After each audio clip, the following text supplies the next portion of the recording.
साथियों को नमस्कार और उम्मीद है आप सभी अच्छे होंगे। आरआरबी एएलपी सीबीटी 1 एग्जाम खत्म हो चुका है और आप सभी छात्रों के लगातार क्वेरीज आ रहे हैं कि गुरुजी एएलपी सीबीटी 2 में basic science and engineering drawing के किस चैप्टर से कितने सवाल पूछे गए। इसका एक बार आप एनालिसिस कर दो।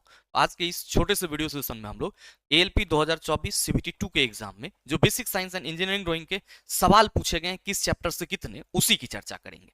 ध्यान रखना कि पहला तो हम लोग का ये चर्चा होगा ही होगा कि किस टॉपिक से कितने प्रश्न पूछे गए, और दूसरा जो सबसे महत्वपूर्ण चीज होगा वो आप सिलेबस समझेंगे, और तीसरा मेरे मित्र जैसा कि मैंने थंबनेल पे लिखा है बेसिक साइंस इंजीनियरिंग ड्राइंग के बगैर लोको पायलट भूल जाओ, तो ये बात बिल्कुल सत्य है।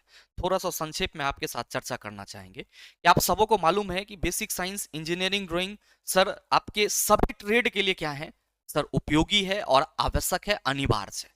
आपका जो ट्रेड होगा उसमें तो आपको क्वालिफाई करना ही है, लेकिन पार्ट ए का जब आप एग्जाम देंगे, पार्ट ए का जो पेपर देंगे उसमें मैथ, रीजनिंग और basic science and engineering drawing के सवाल पूछे जाने हैं। मैथ रीजनिंग के लिए सभी छात्र प्रयासरत हैं। बेसिक साइंस थोड़ा भी लेफ्ट राइट हुआ तो मेरे मित्र आप सीधे स्ट्रेट चले जाएंगे। कहने का मतलब यह है कि जो छात्र basic science and engineering drawing में बेहतर पकड़ बनाए रखेगा मेरे मित्र मेरिट में वो सबसे पहले आएगा, क्योंकि मेरिट अगर बननी है तो पार्ट ए और साथ ही साथ साइको के स्कोर पे आपका मेरिट बनना है। सवाल ये है कि गुरुजी फिर क्या तरीका हो सकता है कि हम लोग इस इंजन तक पहुंचे, क्योंकि आप सभी छात्र कहीं ना कहीं एक ख्वाब जरूर देखते हैं कि गुरुजी लोको पायलट की तैयारी कर रहे हैं तो हमें लोको पायलट बनना है। अब आपको मालूम है कि सर 3 चरणों से हमें गुजरना होगा, सीबीटी 1, सीबीटी 2 और साइको। तो मेरे मित्र ये जो आपका केबिन है, ये केबिन कहीं ना कहीं आपके सपनों को जीवंत रखेगा, और यकीन मानिए इस केबिन तक पहुंचने में basic science and engineering drawing का जो पोर्शन है वो आपको काफी मदद करेगा। केवल बेसिक साइंस इंजीनियरिंग ड्राइंग ही नहीं, अगर आप एएलपी सीबीटी 2 को क्रैक करना चाहते हैं तो पूरे एग्जाम पैटर्न को समझना होगा, पूरे एग्जाम पैटर्न को समझना होगा। ध्यान देना, सीबीटी 1 वाली गलती यहां पे आपको रिपीट नहीं करनी है। अब सवाल यहां पे फिर से वही है कि गुरुजी जो सीबीटी 2 का एग्जाम पैटर्न है वो क्या है। मेरे मित्र अगर हम आपको थोड़ा सा यहां पे दिखाना चाहे, एग्जाम पैटर्न की चर्चा करें, तो ध्यान दीजिएगा कि जो आरआरबी एएलपी सीबीटी 2 के लिए आपको एग्जाम पैटर्न देखने को मिलता है वो कुछ इस तरीके से होता है। आपको 2 पेपर के एग्जाम देने होते हैं जो कि पार्ट ए और पार्ट बी के रूप में आप सबों के सामने आता है। आपकी जानकारी के लिए बताना चाहूंगा, ये जो पार्ट ए है इसमें आपको मैथ से सवाल पूछे जाते हैं, रीजनिंग के सवाल पूछे जाते हैं और साइंस एंड इंजीनियरिंग ड्राइंग के सवाल पूछे जाते हैं। और मैथ, रीजनिंग और basic science and engineering drawing तीनों मिला करके टोटल कितने क्वेश्चन होते हैं? 100 क्वेश्चन 100 नंबर का होता है। 100 क्वेश्चन आपका 100 नंबर का होता है और कितने देर का समय मिलता है? 1.5 घंटे का समय मिलता है, 90 मिनट का आपको समय मिलता है। अब ध्यान देना कि पार्ट ए में इस 100 क्वेश्चन में जितना बढ़िया आप स्कोर करेंगे मेरे मित्र, आपका मेरिट बनने का चांस उतना बेहतर हो जाएगा, क्योंकि फाइनल जो आपका मेरिट लिस्ट तैयार होना है वो पार्ट ए के स्कोर पर, और साथ ही साथ जो आप साइको का मतलब एग्जाम देंगे, जब आप सीबीटी 2 क्लियर करके साइको में जाएंगे तो साइको का जो एग्जाम देंगे तो उस पे। तो मेरे मित्र टोटल आपके मेरिट में इस 100 क्वेश्चन में यानी कि 100% में से 70% योगदान होता है, 30% आपके साइको का योगदान होता है। तो आप समझ सकते हो कि अगर इस 100 क्वेश्चन में आपने बेहतर स्कोर करा है तो मेरे मित्र आपके लिए चीजें आसान हो जाती है। और मैं आपकी जानकारी के लिए बताना चाहूं, अगर 2024 के पैटर्न के हिसाब से तो आप सबों को मालूम है कि जो जीए पूछे जाते थे उसको उन्होंने 2024 में ही हटा दिया था, और जो साइंस एंड इंजीनियरिंग ड्राइंग है इसके मेरे मित्र आप ये मान के चल सकते हो कि 45 से 50 सवाल आपको देखने को मिलते हैं। मैं फिर से कह दूं, यहां पे फिर से आपको कह दूं कि यहां पे रेलवे ने अपने ऑफिशियल नोटिफिकेशन में इस चीज का निर्धारण नहीं करा है कि बेसिक साइंस और इंजीनियरिंग ड्राइंग के या मैथ के या रीजनिंग के कितने सवाल पूछे जाएंगे। तो लोगों ने पिछले साल अलग अलग परसेप्शन बना लिया था, हो सकता है 5 नंबर काट के मैथ में जोड़ दिया जाए, 5 नंबर काट के रीजनिंग में जोड़ दिया जाए, लेकिन पहले क्या था 40 सवाल देखने को मिलते थे। तो मेरे मित्र पिछले बार जो एग्जाम हुआ है उसमें वेटेज आपका 45 से 50, 49-50 के अप्रॉक्स आपका सवाल पूछा गया, तो मोटा मोटी आप 50 मार्क्स लेकर के चलो। अब मेरे मित्र जो पार्ट बी है इसमें आपका जो भी ट्रेड है, फिटर है, डीजल मैकेनिक डीजल है, इलेक्ट्रीशियन से हैं आप, या फिर आप टर्नर हैं, जो भी है आपका वो आपका रेलेवेंट ट्रेड है। और ट्रेड से 75 सवाल पूछे जाने हैं और 75 क्वेश्चंस आपका 75 मार्क का रहता है। और मेरे मित्र यहाँ पे आपको केवल क्वालिफाई करना जरूरी है। बहुत सारे छात्र तो यहाँ भी फंसते हैं। लेकिन अगर आप सटीक तरीके से ट्रेड को भी पढ़ते हैं तो हमें नहीं लगता है कि सर इस 75 में से आप पासिंग मार्क ना ले आओ, और आसानी से ले आ सकते हो अगर आप थोड़ा सा सही दिशा में मेहनत करते हो। ट्रेड की चर्चा हम लोग सेपरेट वीडियो में करेंगे। फिलहाल के लिए इस सेशन में हम basic science and engineering drawing पे फोकस करेंगे क्योंकि ये बेहद जरूरी है। अब मेरे मित्र ध्यान दो, है दोनों जरूरी, लेकिन सर मेरिट के हिसाब से बेसिक साइंस इंजीनियरिंग ड्राइंग, अभी चूंकि आपके पास समय भी है तो अगर आप समय रहते चीजों को संभाल लेते हैं तो मेरे मित्र आगे का राह आपके लिए आसान हो जाएगा। ध्यान देना कि अगर हम basic science and engineering drawing की बात करें तो रेलवे ने अपने ऑफिशियल नोटिफिकेशन में स्टेज 2 के लिए कुछ इस तरीके से पैटर्न दे रखा है। ध्यान से पढ़िएगा। तो CBT 2 shall comprise of 2 parts with part A and part B as detailed below. Total duration 2 hour and 30 minutes. Total question 175। मतलब CBT 2 में आपको टोटल 175 क्वेश्चन का एग्जाम देना है, जिसमें पार्ट ए में 90 मिनट में आपको 100 क्वेश्चन सॉल्व करने होंगे, जो कि किससे होंगे? मैथ से, रीजनिंग से और साइंस एंड इंजीनियरिंग ड्राइंग से। और पार्ट बी आपका रेलेवेंट ट्रेड होगा, जिसमें 60 मिनट में आपको 75 क्वेश्चन करने हैं। 1/3 आपका निगेटिव होगा। मेरे मित्र, मैथ और जनरल इंटेलिजेंसी एंड रीजनिंग का तो आपको यहाँ पे सिलेबस दिया ही गया है। Basic science and engineering drawing के ये सिलेबस दिए गए हैं। Basic science and engineering drawing के ये सिलेबस दिए गए हैं। अब ध्यान दो यहाँ पे कि सर यहाँ पे जो टॉपिक दिए गए हैं उसमें पहले लिखा है कि the broad topic that are covered under this shall be engineering drawing, projection, views, drawing, instrument, lines, geometric figure, symbolic representation. अब मामला यही फंस जाता है आप सबों के साथ। आप सभी जितना दिन प्रिपरेशन करते हैं CBT 2 के लिए, केवल और केवल इंजीनियरिंग ड्राइंग के पीछे भागते रहते हैं। आपको क्या बता दी जाती है? आपको बता दी जाती है कि जो बाकी के पोर्शन हैं, जैसे कि unit and measurement, mass, weight and density, work, power, energy, speed and velocity, heat and temperature, basic electricity, lever and simple machine, occupational and safety and health, environment, education, IT literacy, बाकी के जो chapter हैं इसको आप science book से कर लो। मेरे मित्र, यहीं पे गलती होती है, क्योंकि इंजीनियरिंग ड्राइंग के पोर्शन को अगर आप छोड़ दें तो बाकी आप जो ITI करते हैं तो वहां पे आप वर्कशॉप कैलकुलेशन पढ़ते हैं। और मेरे मित्र, जब आप किसी भी, मान लो कि आप आम के बारे में पढ़ रहे हो तो आप आम के इर्द गिर्द ही एग्जाम्पल लोगे। और अगर आप इस वर्कशॉप कैलकुलेशन को किस में मिला देते हो? सर बेसिक साइंस में मिला देते हो, तो मामला क्या होता है कि जो एग्जाम्पल का कंसेप्ट आपके माइंड में ड्रिवन होना चाहिए, जो एग्जाम्पल के साथ कंसेप्ट आपके माइंड में जाना चाहिए, वो उस हिसाब से तैयार नहीं हो पाती है और क्वेश्चन हल्का टेढ़ा करता है। बस मेरे मित्र, आप पूरा एकदम लपझा जाते हैं। तो हमारे कहने का मतलब ये है कि चला जी, ये जो basic science and engineering drawing का पोर्शन है ये आपके ITI वर्कशॉप कैलकुलेशन का हिस्सा है, जिसमें ड्राइंग की बेसिक नॉलेज आपके पास होनी चाहिए। आप जब भी ITI का एग्जाम दिए होंगे तो उसमें आपसे कुछ ना कुछ ड्रॉ करवाया जाता है, कभी हैमर का, कभी प्लायर्स का। तो उसके लिए अपनी कुछ सर लाइन होती है, उसका प्रोजेक्शन होता है, व्यू होता है, कुछ सिंबल होते हैं जो आपको समझने होते हैं। तो ये तो एक बेसिक सी चीज है, तो इससे भी सवाल पूछे जाने हैं। लेकिन वर्कशॉप कैलकुलेशन का वेटेज क्या रहता है? ज्यादा रहता है। आप कहोगे कि गुरुजी बात आप कैसे कहेंगे, बड़ा बड़ा लोग तो कह रहा है कि ड्राइंग का वेटेज ज्यादा होता है। मेरे मित्र, इसीलिए इस सेशन में हम आपका आंख खोलने आए हैं। गौर फरमाना, जो पिछले साल आपका एग्जाम हुआ है उसके पैटर्न पे ये आपका इंडेक्स है और मैंने बड़े बड़े अक्षरों में आप सबों के लिए ही लिखा है। ठीक है, बड़े बड़े अक्षरों में आप सभी के लिए ही लिखा है। और मैंने पूरे basic science and engineering drawing के इस सिलेबस को 3 कैटेगरीज में डिवाइड कर दिया है, यहां पे ध्यान देना। ठीक है, अब मेरे मित्र, वर्कशॉप कैलकुलेशन का जो पोर्शन है, अगर आप गौर से देखेंगे तो यूनिट एंड मेजरमेंट से पिछले साल 2 से 3 सवाल पूछे गए थे। अब इसमें लल्लू लाल जैसा सवाल नहीं पूछे गए थे, सार्थक अंक से रिलेटेड था, अपेक्षित त्रुटि क्या होती है उससे रिलेटेड था। तो मान लो कि आपके पास यूनिट एंड मेजरमेंट का बेसिक कंसेप्ट है ही नहीं, तो आप कैसे बता पाओगे कि गुरुजी सार्थक अंक होगा कि ये निरर्थक अंक होगा? कैसे उसमें आप पता कर पाओगे कि सर इसमें कौन सी त्रुटि होगी? तो मेरे मित्र, यूनिट एंड मेजरमेंट के जो पोर्शन थे उससे 2 से 3 सवाल आप अगर पूरे शिफ्ट को एनालिसिस करोगे तो आप पाओगे। इसी तरीके से मास, वेट एंड डेंसिटी के 2 सवाल पूछे गए थे। आप बात करोगे स्पीड एंड वेलोसिटी के 2 क्वेश्चन देखने को मिले थे। ठीक है, वर्क, एनर्जी एंड पावर से 5 से 6 क्वेश्चन देखने को मिले थे। हीट एंड टेम्परेचर से 6 से 7 क्वेश्चन थे। सर इलेक्ट्रिसिटी से 8 से 10 क्वेश्चन, इलेक्ट्रिसिटी का वेटेज ज्यादा था। सिंपल मशीन एंड लीवर से कोई सवाल ही नहीं पूछा गया था। अगर आप एएलपी 2024 के सीबीटी 2 का जो पेपर हुआ उसका एनालिसिस करेंगे तो आप पाएंगे सिंपल मशीन एंड लीवर का कोई सवाल ही नहीं पूछा गया था। तो आप कहेंगे क्या ऐसा हो सकता है? बिल्कुल कर सकता है। रेलवे ने कोई चार्ट नहीं दिया है कि हम किस चैप्टर से कितने सवाल पूछेंगे। उन्होंने तो केवल आपको यह बता दिया कि भैया हमारा ये सिलेबस है बेसिक साइंस के लिए और हम इसी टॉपिक से सवाल पूछेंगे। अब हो सकता है कि किसी से 2 सवाल ज्यादा कर लें, किसी से 2 सवाल कम कर लें या किसी से ना पूछें।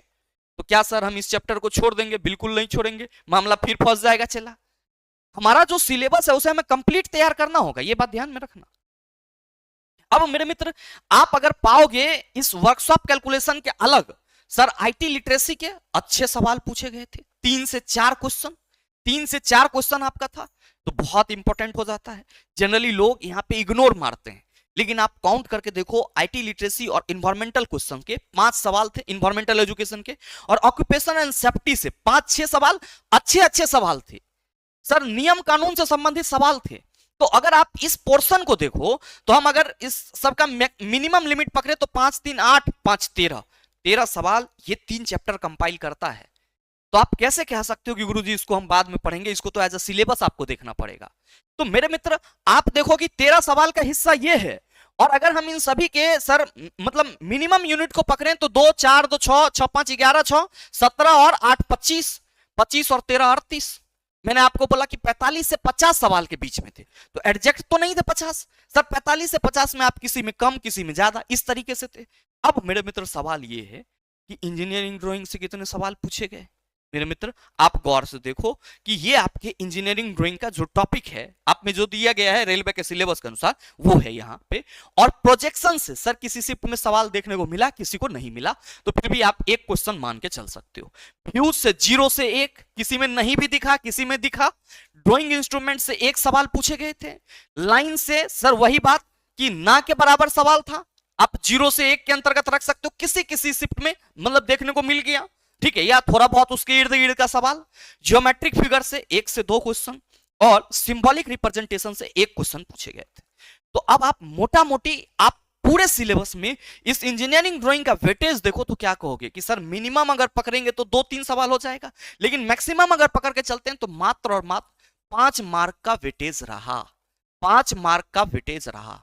तो मेरे मित्र अब रिजल्ट आपके हाथ में है कि आप इस 5 मार्क के लिए अपना समय बर्बाद कर दो या फिर आप मेरे मित्र इस 40 से 45 मार्क के लिए अपने आप को तैयार करो। क्योंकि आपको परेशानी कहां है? आपको परेशानी है ड्राइंग से। ड्राइंग में आपको एकदम हवाई जहाज पे चढ़ा दिया जाता है कि मामला ऐसे हो जाएगा, हम पीडीएफ दे देंगे, हम पेपर दे देंगे, ऐसे कर देंगे वैसे कर देंगे, लेकिन बेसिक इंफॉर्मेशन इसमें समझने हैं। आप अगर ड्राइंग इंस्ट्रूमेंट की बात करोगे तो कोई भी ड्राइंग को स्केच करने के लिए आपको क्या चाहिए? एज आप अगर मान लो कि कोई टेक्निकल पेपर आपका है, फिटर है या मैकेनिक डीजल से है, तो आपको तो सर पार्ट पुर्जा ही ड्रॉ करने हैं। तो ड्रॉ करना थोड़ी है वहां पे, आपको तो बस ये समझना है कि सर ड्राइंग इंस्ट्रूमेंट कौन कौन से होते हैं, उसके पेपर कौन कौन से होते हैं, लाइन कितने प्रकार के होते हैं, ज्योमेट्रिक फिगर कौन कौन से हैं, सिंबॉलिक रिप्रेजेंटेशन का क्या मतलब है, बस आपको बेसिक नॉलेज चाहिए। मेरे मित्र कुल मिलाकर के जो basic science and engineering drawing का पोर्शन रहता है और उससे जो सवाल पूछे गए वो कुछ आपका इसी तरीके से।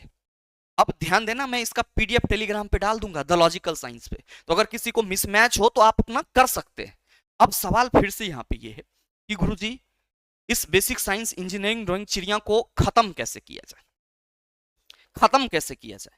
मेरे मित्र ध्यान देना कि मैं अगर आपके साथ ऑनेस्टली इस बात पे चर्चा करना चाहूं तो भले ही आपने रिवीजन कर लिया है, आपने पूरा पढ़ लिया है, ठीक है, लेकिन जब तक आप करंट पैटर्न के हिसाब से करंट सिनेरियो के साथ चीजों को लेकर आगे नहीं बढ़ते हो मामला नहीं सेट होता है।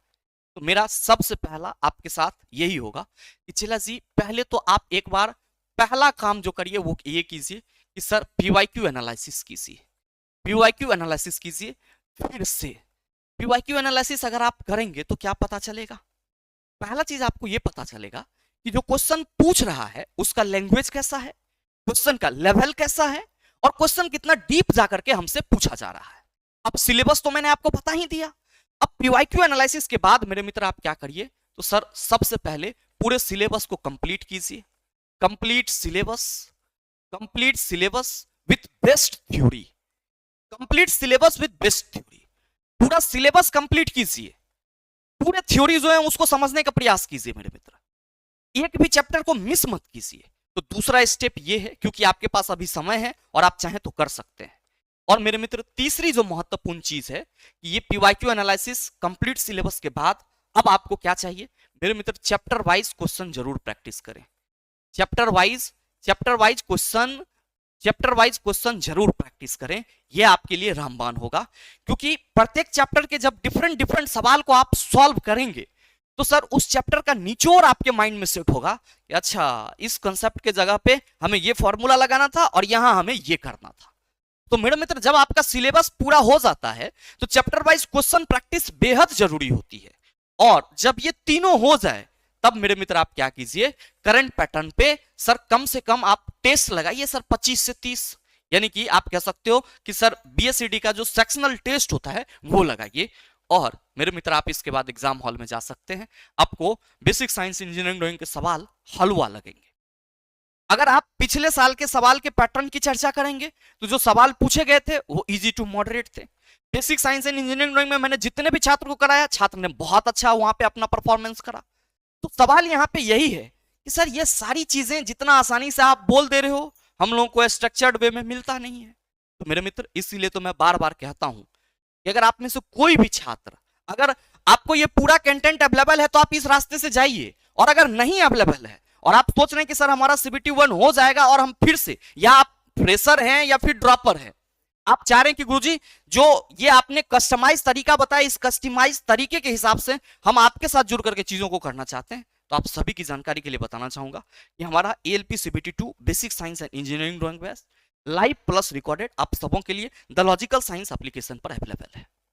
द लॉजिकल साइंस एप्लीकेशन पर अवेलेबल है। अब सर इस बैच में आपको क्या मिलेगा मेरे मित्र, एक तो पहला चीज आप ये ध्यान रखो कि जितने भी आपको मैंने चैप्टर बताए हैं उन सभी के कंप्लीट अपडेटेड थ्योरी मिलेंगे।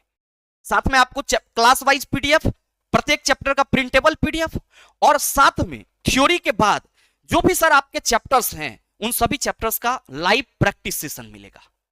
तो पहले तो जैसे ही आप इसमें इनरोलमेंट लेंगे तो पहले तो आप अपना थ्योरी कंप्लीट करेंगे, और थ्योरी के बाद इसमें क्या होगा सर, लाइव प्रैक्टिस सेशन। किसका सर? चैप्टर वाइज क्वेश्चन का। अब मेरे मित्र ध्यान दो कि आपको प्रैक्टिस क्वेश्चन जो मिलेंगे चैप्टर्स का वो लाइव मिलेगा, और कंप्लीट थ्योरी सर रिकॉर्डेड। तो लाइव प्लस रिकॉर्डेड बैच है ये आपका basic science and engineering drawing का, अपडेटेड कंटेंट के साथ। सुन लो कि इसमें आपको चीजें क्या सब देखने को मिलेगी। सभी चैप्टर्स कवर किए जाएंगे, सभी चैप्टर्स के थ्योरी विथ प्रैक्टिस, यानी कि चैप्टर वाइज प्रैक्टिस जो मैंने बोला है वो मैं आपको खुद करवाऊंगा इस बैच के अंतर्गत। आप इस बैच को सर मतलब मोबाइल में भी देख सकते हो और लैपटॉप में भी देख सकते हो। और साथ ही ध्यान रखना कि क्लास और चैप्टर वाइज दोनों बोर्ड पीडीएफ मिलेगा, और 25 न्यू पैटर्न टेस्ट आपके फ्री मिलेंगे। अब ये जो 25 टेस्ट हम आपको इसमें करवाएंगे, इसमें ध्यान रखना कि सर 4 टेस्ट आपके पीवाईक्यू के होंगे, 4 टेस्ट आपके क्या होंगे, पीवाईक्यू के होंगे, और सर 21 टेस्ट आपके क्या होंगे, नए पैटर्न पे आधारित। जो 50 क्वेश्चन का आपका पूरा शेड्यूल है वो उस तरीके से होगा। तो आपको अगर आप एक बार चीजों को बेहतर तरीके से कस्टमाइजेशन के साथ करना चाहते हैं तो मेरे मित्र ये एएलपी सीबीटी 2 के लिए बेसिक साइंस इंजीनियरिंग ड्राइंग का ये लाइव प्लस रिकॉर्डेड बैच आप सबों के लिए रामबाण साबित हो सकता है। ध्यान में रखना कि इस बैच में आप केवल और केवल अभी 499 में इनरोल हो सकते हैं। पहले सर ये 699 है, अब इसको मैंने काट के 499 कर दिया। आप कहेंगे इतना महंगा है, हमको कैसे हमारा पढ़ाई कैसे होगा, क्या होगा? कुछ नहीं करना है, आपके लिए मैंने हमेशा से चीजें अफोर्डेबल प्राइस में अवेलेबल कराई है, और ये 499 का भी मैं प्राइस आप सबों के लिए कट कर रहा हूं। अगर आप इस बैच में जुड़ रहे हैं तो मेरे मित्र आप केवल और केवल एक कोड लगा लेना, RRB100, RRB100। इस बैच को अभी आप केवल और केवल 399 में इनरोल कर सकते हैं, और ये जितना चैप्टर मैंने आपको बताया है इन सभी, चाहे वो आपका इंजीनियरिंग ड्राइंग का पोर्शन हो या फिर आपका सर वर्कशॉप कैलकुलेशन का पोर्शन हो, आईटी लिटरेसी का पोर्शन हो, इन सभी का complete theory with practice with test, मतलब बेसिक साइंस इंजीनियरिंग ड्राइंग का पूरा मामला सेट।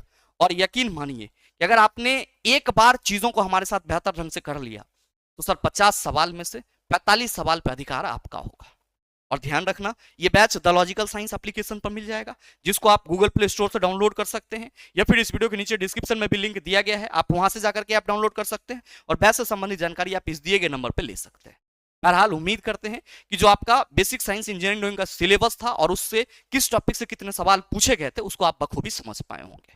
अगर आपको वीडियो अच्छा लगा तो वीडियो को लाइक कीजिएगा, ज्यादा से ज्यादा अपने दोस्तों के साथ शेयर कीजिएगा, और अगर आप चैनल पर नए हैं तो सब्सक्राइब करके बेल आइकन दबा लेना, ताकि इस तरह के एग्जाम रिलेवेंट वीडियो का नोटिफिकेशन सबसे पहले आपके पास पहुंचे और आप उसको सबसे पहले देख पाओ। मिलते हैं फिर अगले सेशन में, तब तक के लिए best of luck, thank you, have a nice day.